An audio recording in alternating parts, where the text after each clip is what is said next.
Thank you so much for joining in this morning for the third session of teachings from the book of Galatians. I'm very happy that we have learned from Pastor Ron. You might be thinking, who is Pastor Ron? He is our teacher for this morning. Both directors are on the spotlight for you. They have been doing these trainings for quite a few years now, and the notes that we provide, especially what we have reflected from the Hindi sessions, have many people have used them to teach in their fellowships, in their churches in the past years. I will not be taking more time, but want to just give you one word of excitement is that Pastor Ron and Pastor Amanda both have agreed to do another session of teaching in the month of October.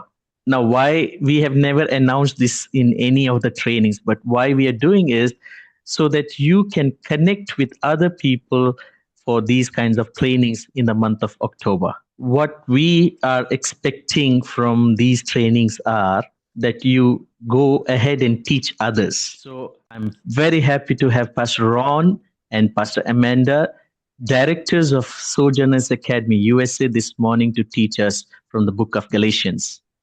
So thank you so much. I want to give this time to Pastor Ron to take over the class for this morning.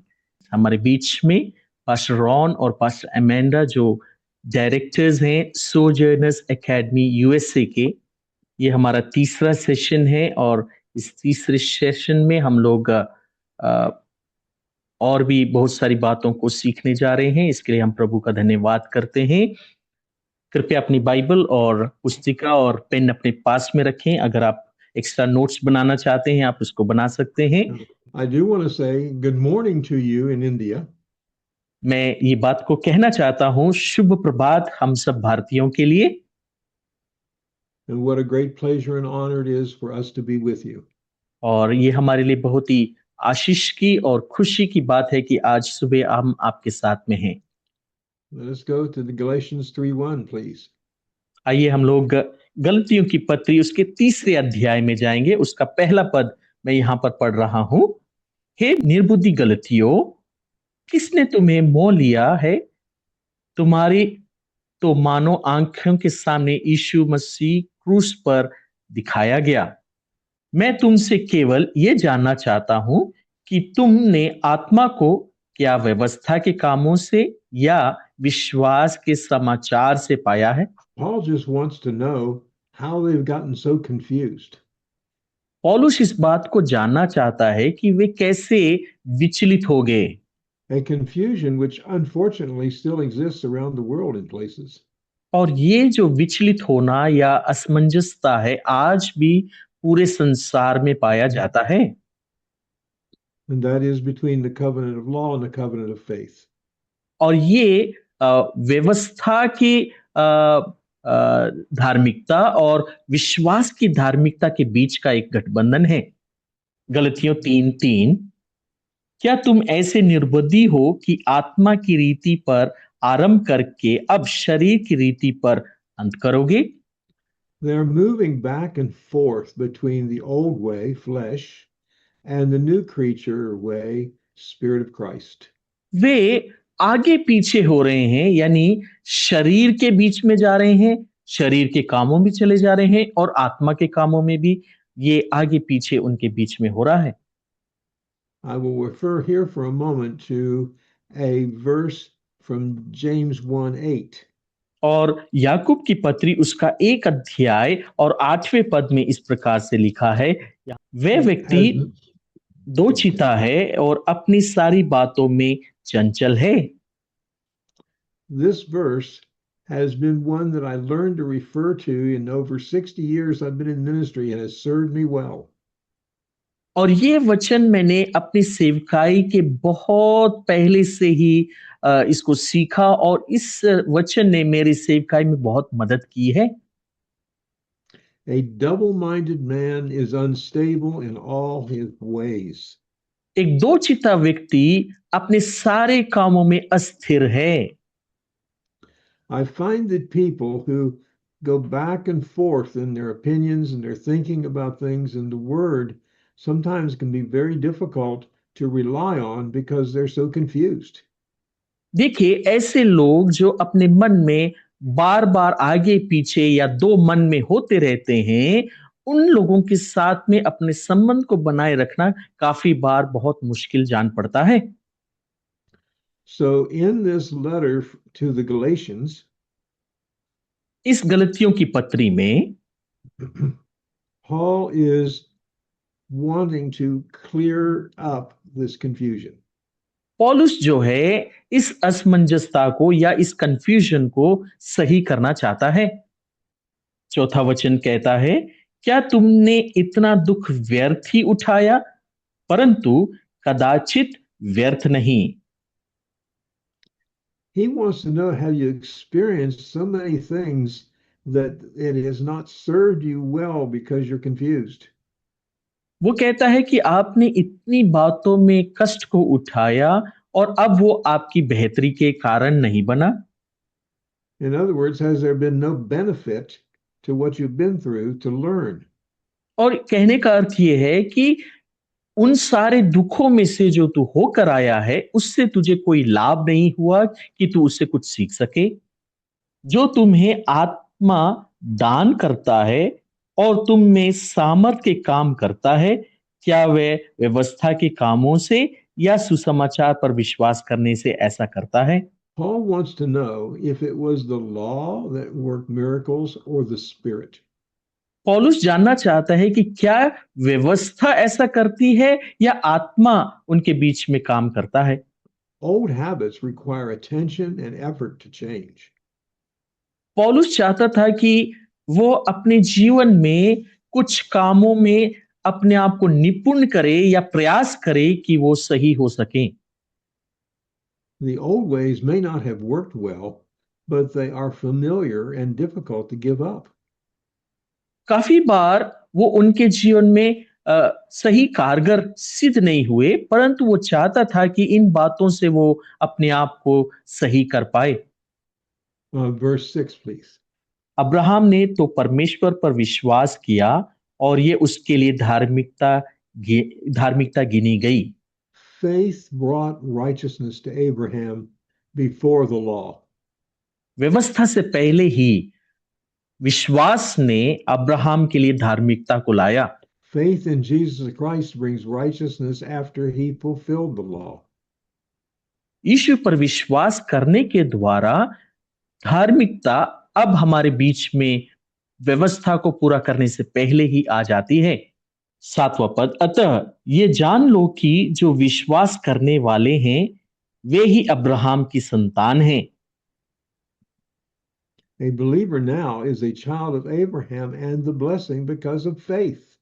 विश्वास के कारण एक विश्वास करने वाला Abraham की संतान है और उसे आशीष प्राप्त होती है। 8 और 9 पद में लिखा है, जो पवित्र शास्त्र ने पहले से ये जानकर कि परमेश्वर अन्य जातियों को विश्वास से धर्मी ठहराएगा, पहले ही से अब्राहम को ये सुसमाचार सुना दिया कि तुझ में सब जातियां आशीष पाएंगी। इसलिए जो विश्वास करने वाले हैं वे विश्वासी अब्राहम के साथ आशीष पाते हैं। Now let's remind ourselves from Genesis 12:3 what is being related to here by Paul. आइए इस बात को देखें कि पौलुस जो इस गलती की पत्री में अब्राहम के विषय में लिखता है, वो किस प्रकार से उत्पत्ति की पुस्तक में उसका विवरण किया गया है। उत्पत्ति 12:3, जो तुझे आशीर्वाद दे उन्हें मैं आशीष दूंगा और जो तुझे कोसे उसे मैं श्राप दूंगा और भूमंडल के सारे कुल तेरे द्वारा आशीष पाएंगे। God makes a promise to Abraham. Go ahead. परमेश्वर अब्राहम से एक वाचा को बांधता है। So he's made this promise to him and he makes it clear that he looks with disfavor on anyone who would come against the tribes, including the Jews, would invite God's displeasure. और जब वो वाचा उनके साथ में बांधता है तो ये कहता है कि जो भी चाहे वो यहूदी हो, उसके साथ में सहमत होकर आते हैं या उसके साथ में दोस्ती का हाथ बढ़ाते हैं, तो उससे भी आशीष मिलेगी। जो उससे दुश्मनी करते हैं, उसके साथ में वो उसी समान बर्ताव करेगा। To treat the Jews or any of the tribes was offensively was to incur God's wrath. कोई भी चाहे वो यहूदी पंथ से हो, अगर उसके साथ में बुरा बर्ताव करेगा, तो उसके साथ में परमेश्वर भी उसी प्रकार से कार्य करेगा। To befriend them was to bring down upon them good things on their head, rewards of promise that could not be broken. और उसके साथ में दोस्ती करना यानी अब्राहम के साथ में अच्छे बर्ताव को करना, उनके ऊपर भी परमेश्वर के द्वारा आशीषों को उंडेला जाना होगा। 10वां पद कहता है, इसलिए जितने लोग व्यवस्था के कामों पर भरोसा रखते हैं, वे सब शाप के अधीन हैं, क्योंकि लिखा है, जो कोई व्यवस्था की पुस्तक में लिखी हुई सब बातों के कारण करने में स्थिर नहीं रहता, वह शापित है। If a person looks to works, then they place themselves under the law. अगर एक व्यक्ति कर्मों के ऊपर आधारित हो जाता है, तो वो व्यवस्था के अधीन रहता है। When they miss the mark just once, they place a curse associated with the law on themselves. और वो उस बिंदु से वंचित रह जाते हैं और वो व्यवस्था के कारण जो श्राप उससे संबंधित है, वो उसके ऊपर रह जाता है। I think at this point, I am going to make the point और इस समय मैं उस बिंदु को आपके सामने रखता हूं। when Jesus walked the earth, it was a transition time. जब यीशु इस संसार में होकर चले, वो एक बदलाव का समय था या एक परिवर्तन का समय था। The law was still in effect until Jesus' death and resurrection. व्यवस्था का जो प्रभाव है, वो उस समय तक था जब तक कि यीशु ना मारा गया, गाड़ा गया और तीसरे दिन मृतकों में से जी उठा। This sometimes confuses people because they said, well, Jesus obeyed the law, but then he fulfilled the law, you see, with his death and resurrection. देखिए, बहुत सारे लोग इससे विस्मित हो जाते हैं कि यीशु ने व्यवस्था को पूरा किया, परंतु ये कि उसने व्यवस्था को उसके मारे जाने और गाड़े जाने से पूर्ण कर दिया। Let's do 11 and 12 now, please. 11वां और 12वां पद, गलतियों की पत्री 3रा अध्याय 11वां और 12 पद, यहां लिखा है, पर यह बात प्रकट है कि व्यवस्था के द्वारा परमेश्वर के यहाँ कोई धर्मी नहीं ठहरता, क्योंकि धर्मी जन विश्वास से जीवित रहेगा, पर व्यवस्था का विश्वास से कोई संबंध नहीं, क्योंकि जो कोई मानेगा वह उसके कारण जीवित रहेगा। Faith in Christ is the great justifier. यीशु पर विश्वास करना ही हमें सिद्ध करता है या हमें क्षमा प्राप्त करवाता है। The law has nothing to do with faith, but relies completely on an individual's ability or works. व्यवस्था जो है विश्वास से कोई संबंध को नहीं रखती है। व्यवस्था जो है उस व्यक्ति विशेष की काबिलियत या उसके कार्यों पर ही संबंध रखती है।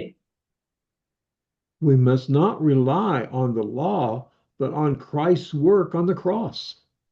हमें व्यवस्था के कामों पर या व्यवस्था के द्वारा जो हम कर्म करते हैं उस पर ना, परंतु मसीह ने जो कार्य किया और क्रूस पर जो उसने कार्य किया उस पर हमारा विश्वास हो। Verse 13, please. गलतियों 13 पद, गलतियों के 3रा अध्याय 13 पद, मसीह ने जो हमारे लिए शापित बना, हमें मोल लेकर व्यवस्था के श्राप से छुड़ाया, क्योंकि लिखा है, जो कोई काठ पर लटकाया जाता है वह शापित है। Christ redeemed you and I. मसीह ने मुझे और आपको छुड़ाया। He redeemed us when he paid the price, the ransom for something in us from sin. हमें पाप से, हमारे पापों के कारण जो हमारा मोल था पाप का, उसको चुकाकर हमें छुड़ाया। Without a redeemer, nothing is redeemed. एक छुटकारा देने वाले व्यक्ति के बिना कुछ भी छुटकारा नहीं मिलेगा। Verse 14.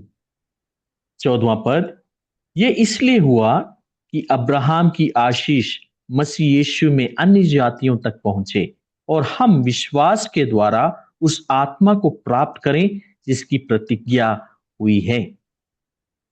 You see, it is the blessing through Christ of Abraham that comes on us.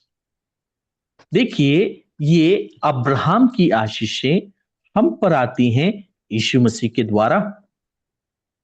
So we receive the promise of the Spirit through faith. हम आत्मा की जो आशीष है या आत्मा की जो वाचा है, विश्वास के द्वारा हमें प्राप्त होती है। Verse 15. 15वां पद कहता है, हे भाइयों, मैं मनुष्य की रीति पर कहता हूं, मनुष्य की वाचा भी जो पक्की हो जाती है, ना तो कोई उसे लाता है और ना उसमें कोई बढ़ता है।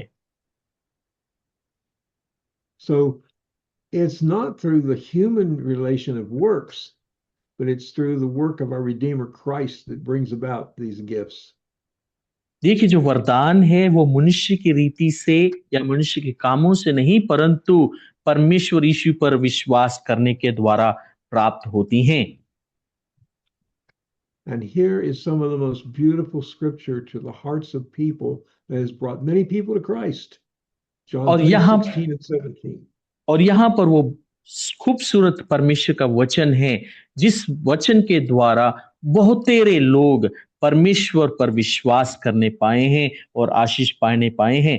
यूहन्ना 3:16 और 17 इस प्रकार से लिखा है, क्योंकि परमेश्वर ने जगत से ऐसा प्रेम रखा कि उसने अपना इकलौता पुत्र दे दिया, ताकि जो कोई उस पर विश्वास करे वह नष्ट ना हो परंतु अनंत जीवन पाए। परमेश्वर ने अपने पुत्र को जगत में इसलिए नहीं भेजा कि जगत पर दंड की आज्ञा दे, परंतु इसलिए कि जगत उसके द्वारा उद्धार पाए। Think for a moment of the richest person financially in the world. एक क्षण के लिए आप सोचें, एक बहुत ही धनवान व्यक्ति संसार का, If you were not born into their family, then you could not inherit any of that family's wealth. और आप उस परिवार में पैदा होते हैं, परंतु किसी कारणवश उस परिवार की संपत्ति को आप नहीं प्राप्त कर पाते। If you would have no right to it, but if you were adopted into the family by the person you had the wealth, who had that wealth, then you would be eligible. परंतु अगर वो व्यक्ति आपको गोद ले ले या आपको अडॉप्ट करे, तो निश्चित आप उस परिवार के धन संपत्ति के भागी होंगे, क्योंकि उन्होंने आपको अडॉप्ट किया है या आपको ग्रहण किया है। Yes, then you would be eligible to receive an equal share. आप बराबर हिस्से के भागीदार होंगे। An equal share of those who were of that person's seed. उन लोगों के साथ में, यानी उस व्यक्ति के जो संतान है उसमें, और आप जो उसके द्वारा गोद लिए गए हैं, सबको बराबर का हिस्सा मिलता है। You would be then a co-heir to the family fortune and blessing. आप उस परिवार के आशीषों के लेपालक पुत्र या आशीष का कारण बनते हैं। Galatians 3:16. गलतियों 3:16 अतः प्रतिज्ञाएं अब्राहम को और उसके वंश को दी गई। वह ये नहीं कहता वंशों को जैसे बहुतों के विषय में कहा पर जैसा एक के विषय में की तेरे वंश को, और वह मसीह है। Abraham believed and God counted him as righteous, establishing a faith covenant with Abraham. Abraham ने परमेश्वर पर विश्वास किया और इस कारण विश्वास का निबंध परमेश्वर ने अब्राहम के साथ में बांध दिया। That covenant contained a promise not only to Abraham but to all of his descendants. और इस वाचा में या इस निबंध में ये एक प्रॉमिस था कि अब्राहम ही को नहीं परंतु उसके सारे वंशजों को आशीष प्राप्त मिलेगी। Genesis 13:15 and 17:8. I'm sorry. Okay, आइए हम लोग पढ़ेंगे उत्पत्ति की पुस्तक उसका 13वां अध्याय 15 पद और 17 अध्याय 8 पद। उत्पत्ति 13:15 इस प्रकार से लिखा है, क्योंकि जितनी भूमि तुझे दिखाई देती है वह उस सब को मैं तुझे और तेरे वंश को युग युग के लिए दूंगा। उत्पत्ति की पुस्तक 17 अध्याय 8 पद, और मैं तुझको और तेरे पश्चात तेरे वंश को भी ये सारा कनान देश जिसमें तू परदेशी होकर रहता है इसी रीति दूंगा कि वह युग युग उसकी निज भूमि होगी और मैं उसका परमेश्वर रहूंगा। I will give to you and to your posterity after you the land. You see, he makes this covenant with Abraham, letting him know all that his descendants will receive. देखिए, परमेश्वर अब्राहम के साथ में एक वाचा को बांधता है और कहता है जो कुछ मैं तुझे देता हूं वो तेरे सारे वंश युगान युग यानी युग युग उसके भागीदार होंगे। And he will be their God and look after them. और वो उनका परमेश्वर ठहरेगा और उनकी देखरेख करेगा। गलतियों 3:17 इस प्रकार से लिखा है, पर मैं ये कहता हूं जो वाचा परमेश्वर ने पहले से पक्की की थी उसको व्यवस्था 430 वर्ष के बाद आकर नहीं टाल सकती कि प्रतिज्ञा व्यर्थ ठहरे। So the law came 430 years after this covenant with Abraham. देखिए, अब्राहम के साथ में जो वाचा बांधी गई उस वाचा के बाद यानी 430 वर्ष के बाद व्यवस्था प्रकट हुई। And the law did not do away with the covenant with Abraham. और व्यवस्था जब प्रकट हुई या दिया गया उसने अब्राहम के साथ में जो वाचा बांधी गई उस वाचा को उसने दूर नहीं किया।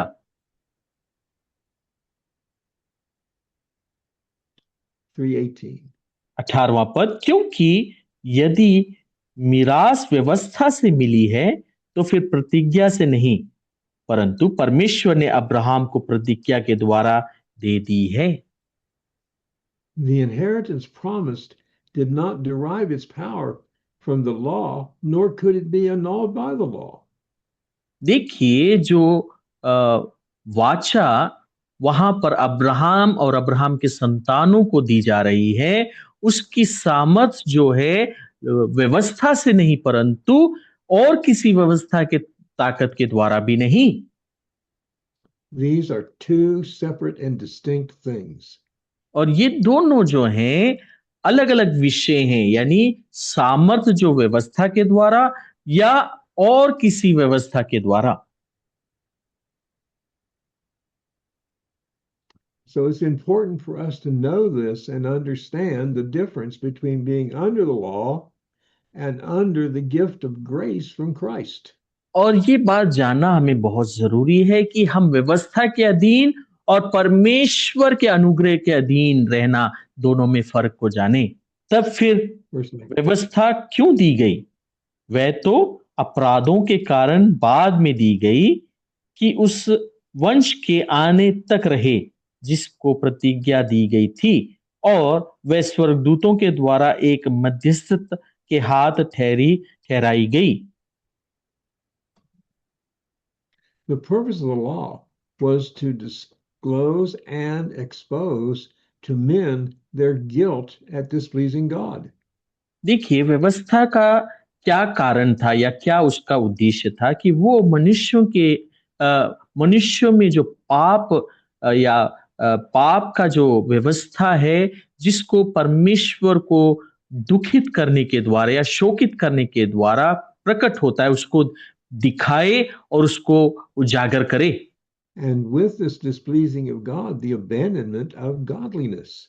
और अगर हम परमेश्वर को अप्रसन्न करते हैं, तो हम परमेश्वर की जो दैविकता है, उसको हम छोड़ देते हैं। You see, this would make men more aware of the sinfulness of missing the mark or sin.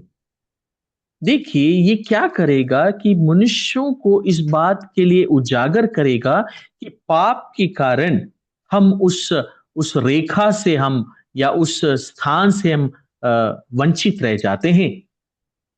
This served until the coming of the Holy One, Christ, the Anointed One, the heir. और ये तब तक रहा जब तक कि परमेश्वर के द्वारा जो अभिषेक किया गया है, यानी मसीह, जब तक वो ना आए, जिसके द्वारा हम उसके द्वारा लेपालक पुत्र बन जाएंगे।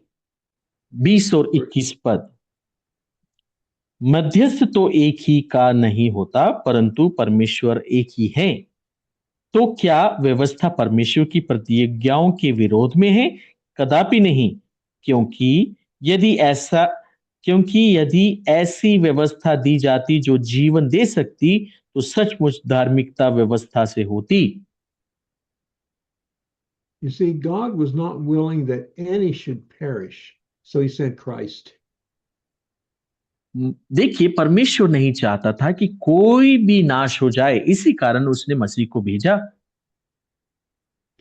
He sent Christ for all, not just for those to whom the law had been given. देखिए, परमेश्वर ने मसीह को सबके लिए भेजा, इसलिए सबके लिए भेजा, ना कि केवल जिनको व्यवस्था दी गई उनके लिए।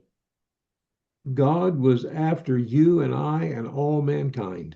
देखिए, परमेश्वर मेरे और आपके लिए और सब मानव जाति के लिए या उनके पीछे था। This is the area where many people do not grasp law and grace. और यही वो स्थान है जहां पर बहुत सारे लोग समझ नहीं पाते व्यवस्था और अनुग्रह। The law could not give life because no one was capable of keeping the law. देखिए, व्यवस्था जीवन को नहीं दे सकती, क्योंकि कोई भी व्यक्ति व्यवस्था को पूर्ण रूप से बनाकर नहीं रख सकता था। Righteousness, therefore, could not come by way of the law.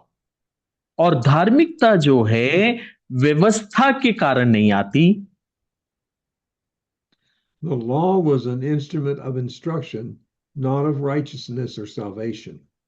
देखिए, व्यवस्था जो है एक ऐसा यंत्र था जो हमें धार्मिकता और उद्धार के विषय में रास्ता दिखाती या इंस्ट्रक्शंस देती।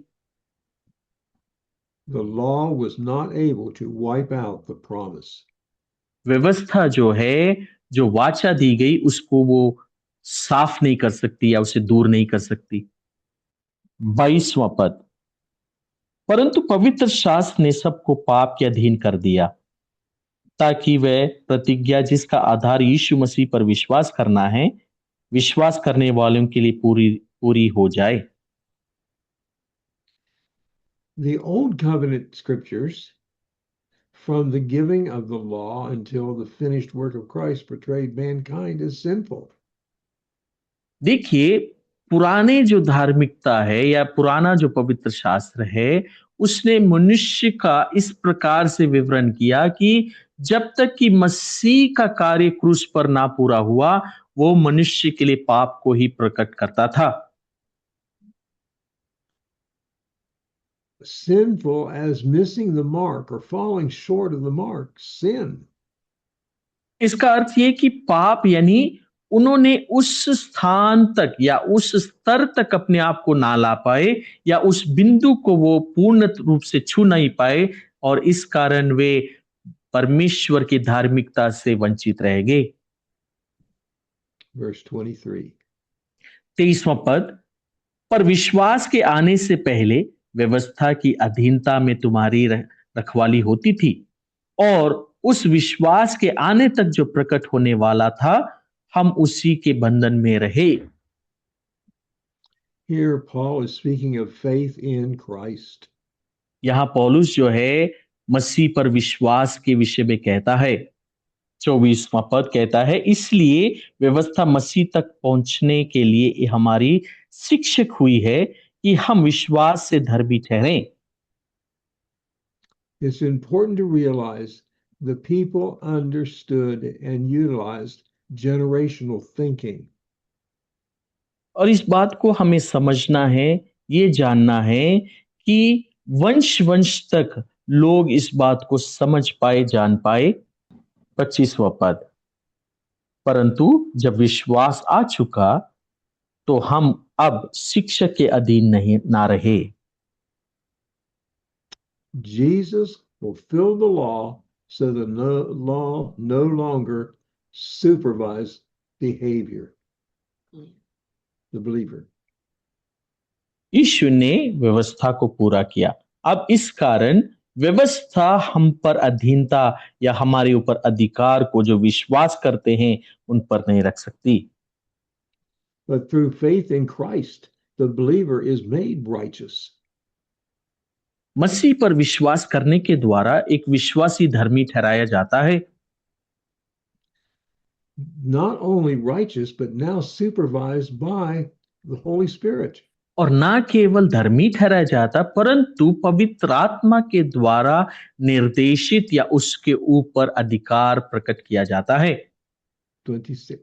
26वां पद, क्योंकि तुम सब उस विश्वास के द्वारा जो मसीह यीशु पर है परमेश्वर की संतान हो। What a great reminder this is from Paul. पौलुस की ओर से एक बहुत बड़ा एक यादगार या घोषणा का एक बात है। Believers are or have become the children, the sons of God by faith.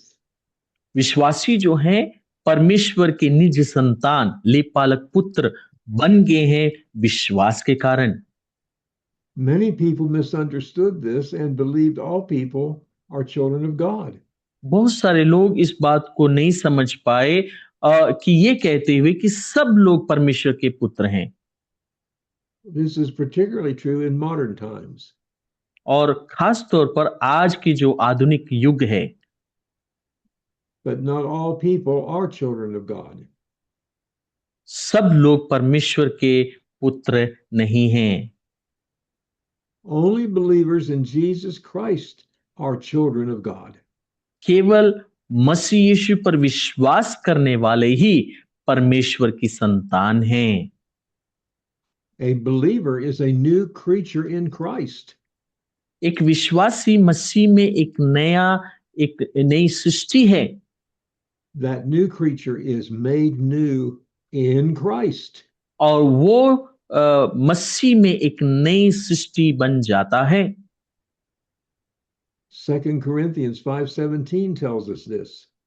दूसरा कुरिन्थियों 5:17 इसका विवरण करता है, सो जो अब मसीह में है वो नई सृष्टि बन गया, पुरानी बातें बीत गई, देखो सब कुछ नया हो गया। If I build a table, it is my creation, but that does not make it my child. अगर मैं एक मेज को बनाता हूं तो वो मेरी एक सृष्टि है, मेरा बनाया हुआ एक यंत्र है, परंतु वो मेरा बच्चा नहीं बन जाता। 27वां पद, और तुम में से जितने ने मसीह में बपतिस्मा लिया है उन्होंने मसीह को पहन लिया। To put on Christ is to be covered by him and therefore his blood sacrifice. मसीह को पहन लिया का अर्थ यह है कि हम उसके लहू के नीचे ढाप दिए गए हैं, और उस लहू के नीचे ढाप दिए गए जो हमारे लिए बलिदान हुआ। 28वां पद, अब ना 28. कोई अब ना कोई यहूदी रहा और ना यूनानी, ना कोई दास ना स्वतंत्र, ना कोई नारी ना नर, क्योंकि तुम सब मसीह यीशु में एक हो। Paul is revealing and explaining that there is no distinction among any believers. पौलुस जो है यहाँ पर इस बात को प्रकट करता है, सिखाता है, समझाता है कि अब मसीह में कोई भी डिस्टिंक्शन नहीं है या कोई भी अलगाव नहीं है। No distinction among any believers regarding salvation and standing with God. कोई भी अलगाव नहीं है उन विश्वासियों का जो उस पर उद्धार पाने में और परमेश्वर में बने रहने के विषय में है। 29वां पद, और यदि तुम मसीह में हो तो अब्राहम के वंश और प्रतिज्ञा के अनुसार वारिस भी हो। And Luke 10:19. और लूका उसका 10वां अध्याय और 19वां पद, लूका 10:19 इस प्रकार से लिखा है, देखो मैंने तुम्हें सांपों और बिच्छुओं को रोनने का और शत्रु की सारी सामर्थ पर अधिकार दिया गया है, और किसी वस्तु से तुम्हें कुछ हानि ना होगी। This I tend to develop more when people take our class on the authority of the believer. It is very powerful. और जब मैं इस वचन को देखता हूं तो मैं एक विश्वासी के अधिकार, और खास तौर पर जब मैं इन शिक्षा कालों को सिखाया हूं, एक विश्वासी का क्या अधिकार है। Galatians 4 is actually a continuation of chapter 3. गलतियों These चार divisions, go ahead. गलतियों चौथा अध्याय जो है तीसरे अध्याय का ही आगे बढ़ने का विचार है। These divisions were added later to for reference points and sometimes do not match the subject matter. और देखिए, तीसरा और चौथे अध्याय को जब लोगों ने, यानी जिन लोगों ने इसको अलग किया, उसमें कोई खास मतलब नहीं दिखाता, केवल अध्याय को अलग करने के लिए उन्होंने यहाँ पर उसको अलग किया है, परंतु इसमें कोई अर्थ जुड़ता नहीं है। So let's look at Galatians 4:1 here and you'll see. और देखिए, अगर हम इस गलतियों की 4 अध्याय 1 पद को पढ़े तो उसका मतलब हम समझ पाते हैं। मैं ये कहता हूं कि वारिस जब तक बालक है, यद्यपि सब वस्तुओं का स्वामी है, तो भी उसमें कोई दास उसमें और दास में कोई भेद नहीं। Paul is making another attempt at explaining the difference between the time spent under the law. पौलुस फिर से यहाँ पर एक कोशिश करता है ये समझाने के लिए कि जितना समय हम व्यवस्था के नीचे बिता कर आए हैं, And the time now fully come of the grace and Abraham's blessing. और ये समय जब पूरा हुआ और उस अनुग्रह और अब्राहम की जो आशीषें आई हैं, उसमें फर्क को दिखाता है। गलतियों 4:2 और 3 पद में लिखा है, परंतु पिता के ठहराए हुए समय तक संरक्षकों और प्रबंधकों के वंश में रहता है, वैसे ही हम भी जब बालक थे तो संसार की आदि शिक्षा के वश में होकर दास बने हुए थे। Today, there are also tutors that the Holy Spirit has put into the body of Christ, sometimes called the fivefold functions or ministries. That is the apostle, the prophet, the evangelist, the pastor, and the teacher. देखिए, आज के युग में, आज के समय में परमेश्वर ने हमारे ऊपर शिक्षकों को रखा है। शिक्षकों का अर्थ ये है पवित्र आत्मा, और 5 प्रकार की जो सेवकाई कलीसिया में आती है, खास तौर पर प्रेरित, पासवान यानी चरवाहा, शिक्षक, भविष्यवाणी और सिखाने वाले। These help bring about the essential renewing of the mind of the believer. और ये जो है विश्वासी के मन को नया करने के लिए, सिखाने के लिए आते हैं। Believers reach fullness of reign via the renewal. विश्वासी जो हैं परिपक्वता या पूर्ण होने के उस कगार पर किस प्रकार से आते हैं, कैसे वो राज्य करने पाते हैं? नए मन के नए होने के कारण। Believers are delivered from the world's bondage through this renewal. इस नए होने के कार्य में, मन के नए होने के कार्य में विश्वासी जो है संसार के बंधनों से आजाद होते जाते हैं। चौथा और पांचवां वचन, परंतु जब समय पूरा हुआ तो परमेश्वर ने अपने पुत्र को भेजा जो स्त्री से जन्मा और व्यवस्था के अधीन उत्पन्न हुआ, ताकि व्यवस्था के अधीनों को मोल लेकर छुड़ा ले और हमको लेपालक होने का पद मिले। Jesus came under the law in order to fulfill the law and therefore remove the curse from man. This is why I was saying that during what time is mentioned in the Gospels, it's a transition period.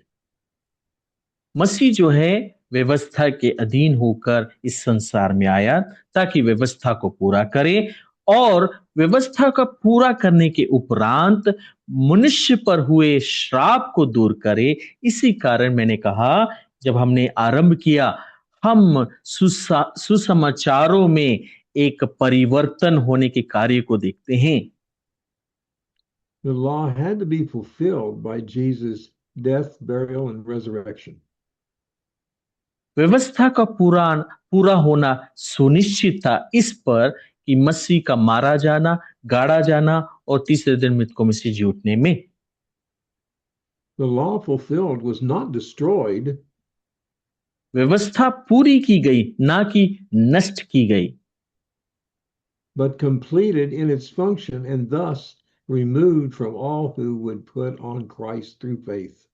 और पूर्ण हुआ, यानी व्यवस्था पूर्ण की गई उसके सारे कार्यों में, ताकि मसीह को पहन लेने के द्वारा, विश्वास के द्वारा वो सारे मनुष्य के काम दूर किए जाएं। 6 और 7, और तुम जो पुत्र हो इसलिए परमेश्वर ने अपने पुत्र के आत्मा को, जो हे अब्बा हे पिता कहकर पुकारता है, हमारे हृदयों में भेजा है। इसलिए तू अब दास नहीं परंतु पुत्र है, और जब पुत्र हुआ तो परमेश्वर के द्वारा वारिस भी हुआ। The Spirit of His Son is the Holy Spirit Jesus promised, which resides in the hearts of believers. पुत्र का आत्मा अर्थात वो पवित्र आत्मा है, यीशु का आत्मा, जो वाचा के रूप में विश्वासी के हृदय में वास करने के लिए दिया गया है। Man is no longer a servant of the law, मनुष्य जो है व्यवस्था का अब दास नहीं है, but now a son of God and therefore an heir. और अब वो परमेश्वर का बेटा है और उसका लेपालक पुत्र है। An heir to what all God planned for and promised to man through Abraham. और अब्राहम के द्वारा जो वाचा के रूप में मनुष्य को दिया गया, उसके द्वारा जो परमेश्वर ने पहले से ही व्यवस्थित किया है, प्रदान किया। This brings about the restoration of peace. और ये शांति को बनाए रखने का जो कार्य है उस स्थान पर हमें लाकर खड़ा करता है। Peace is nothing missing, nothing broken. शांति क्या है? कुछ भी लुप्त नहीं, कुछ भी टूटा नहीं। Only Jesus could restore what had been broken in the garden when they ate the fruit. केवल यीशु ही जो उस अदन की वाटिका में टूट गया था उसे जोड़े। To restore nothing missing and nothing broken between God and man as had been in the garden.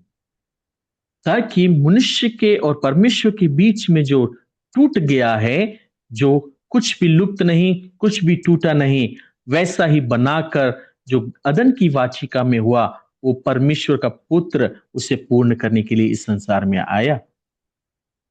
This concludes this session. और इससे आज का सत्र पूरा होता है।